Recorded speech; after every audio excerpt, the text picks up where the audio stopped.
Bien le bonjour, ici Hello Biblio. Si je vous fais cette vidéo, c'est pour vous parler de mes dernières lectures.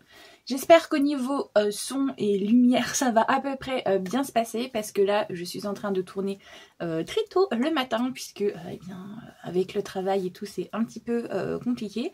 Et en plus, j'ai des voisins qui font plein de travaux, donc c'est pas toujours facile d'avoir un moment où le son et la lumière sont à peu près corrects. Dans les dernières lectures que j'ai fait, j'ai lu Le Palais des Assassins, le tome 3. Alors on est sur l'histoire d'une jeune femme, on est sur... alors je sais pas encore, j'arrive jamais à savoir si c'est le Japon ou la Chine, mais on est dans une dynastie impériale avec une cour intérieure et avec un harem de concubines et tout. Et cette jeune fille, elle fait partie d'une famille très connue dans cet empire, qui est une famille d'espions et d'assassins très renommés. Ce sont des tueurs à gages, voilà, hyper connus, ils font hyper peur. Et elle, c'est la jeune fille de cette famille. Et malheureusement, la réputation de sa famille la précède et tout le monde a extrêmement peur d'elle. Elle n'arrive pas à se faire d'amis.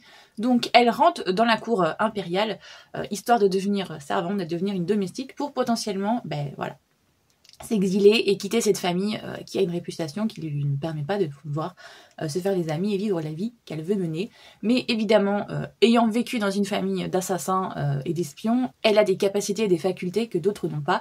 Et donc, dans cet harem où il y a énormément d'intrigues et d'enjeux politiques qui se jouent, elle va avoir un rôle majeur pour déjouer les complots contre l'empereur.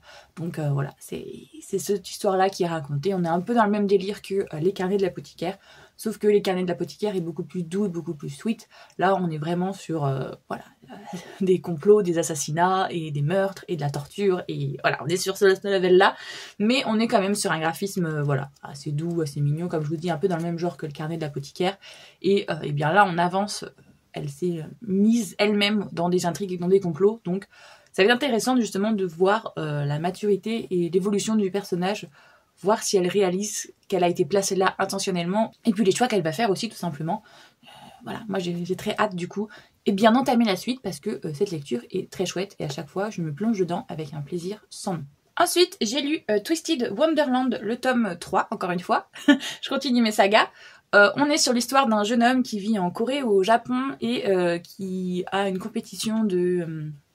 je sais plus c'est quoi de kendo, et il va être téléporté sans comprendre ce qui lui arrive dans un autre monde. On est dans un monde où la magie existe, et surtout il arrive dans une école Night Raven, je sais plus, qui est une école un peu à la Poudlard. Il y a des maisons dedans, et selon ta personnalité, ton caractère, tu es dans une maison différente.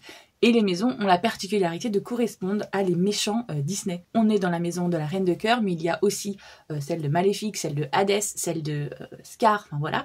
Et là, on le suit dans ses petites aventures avec cette maison-là et les personnages de cette maison.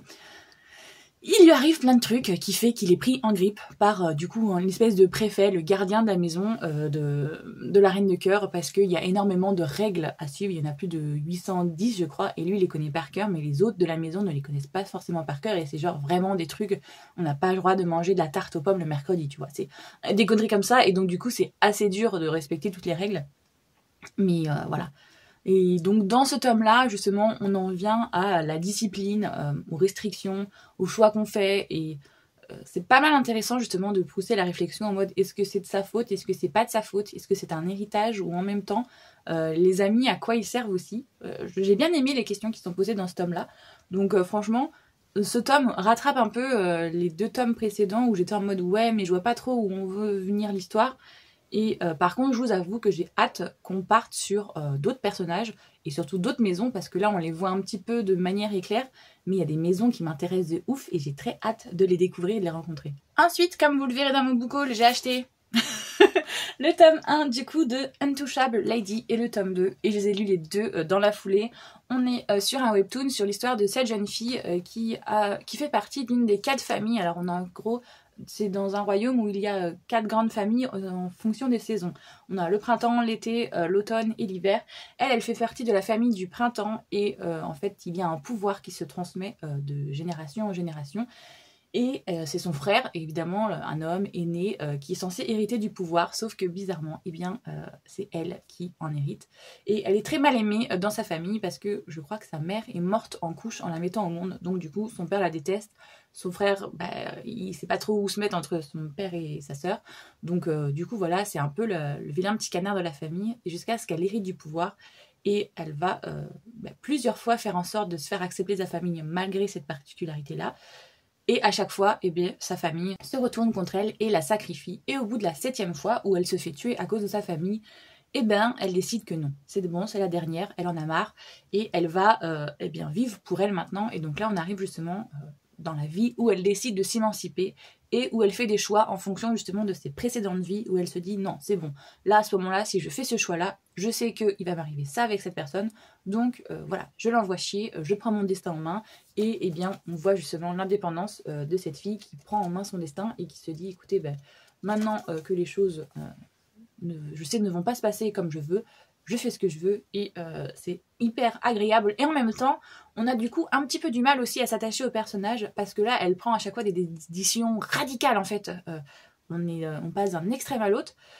Mais en même temps, ça se comprend par son passé. Donc franchement, ça va. Et moi, ce qui m'intéresse surtout, ça va être, je pense, la romance qu'il va y avoir. Parce qu'à partir justement du tome 1 et surtout là du tome 2, on arrive sur ce personnage. Là, on est sur la famille de l'automne, je crois, parce que donc elle fait partie du printemps.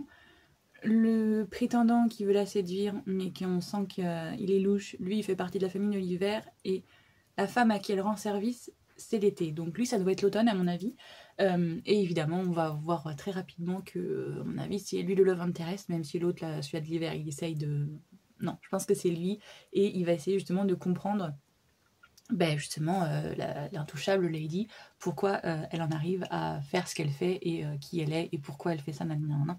Franchement, la relation, je pense, va tourner à la romance et voilà, ça fait zizir. Au niveau des illustrations, eh ben voilà, on reste sur...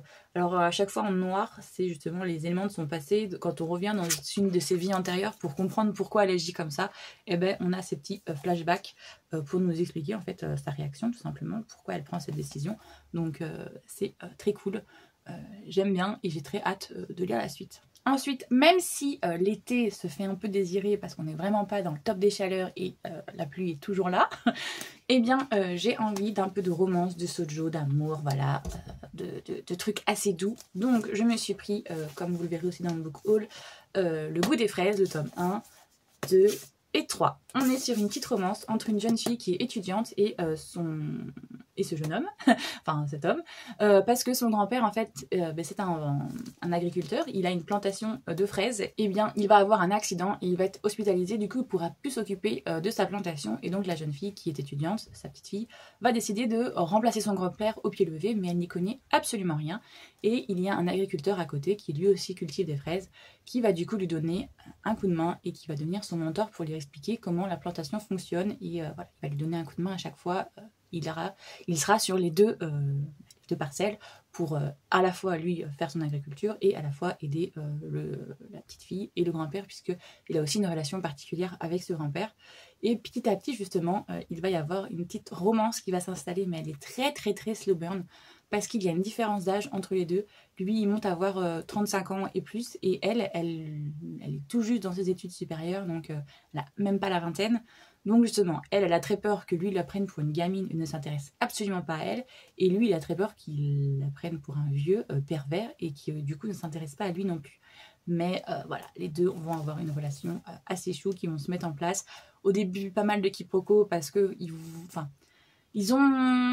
ils s'intéressent à l'autre, l'autre les charme de plus en plus, mais ils ont peur que l'autre au final ne soit pas intéressé par eux. Donc voilà, c'est pas vraiment des quiproquos, mais c'est vrai qu'il y a une tension qui se met en place, et là on va avoir les débuts d'une relation qui se met en place, et ça j'adore.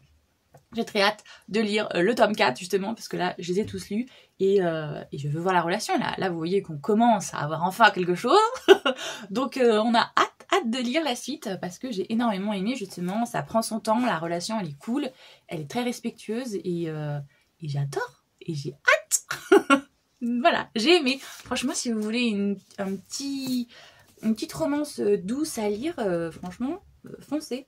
Et puis chose que je ne savais pas, donc ils sont un peu plus chers que des mangas classiques parce que tout simplement, je vais vous montrer la différence. En fait, ils font la taille d'un webtoon. Vous voyez? C'est pour ça qu'ils sont un peu plus chers parce que moi je l'avais absolument pas remarqué sur le site parce que je les ai achetés sur Amazon. Vous voyez, un manga classique à 7 €.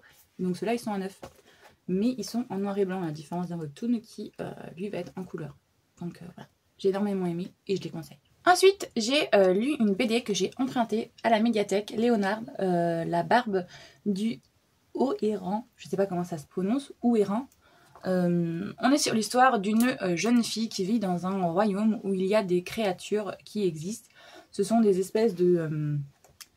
comment ça s'appelle? C'est pas des métamorphes, ce sont des... Alors eux ils appellent des bêtes, mais en fait t'as deux factions. Tu as les loups, que vous voyez juste ici, et tu as les goupils, que vous voyez juste là.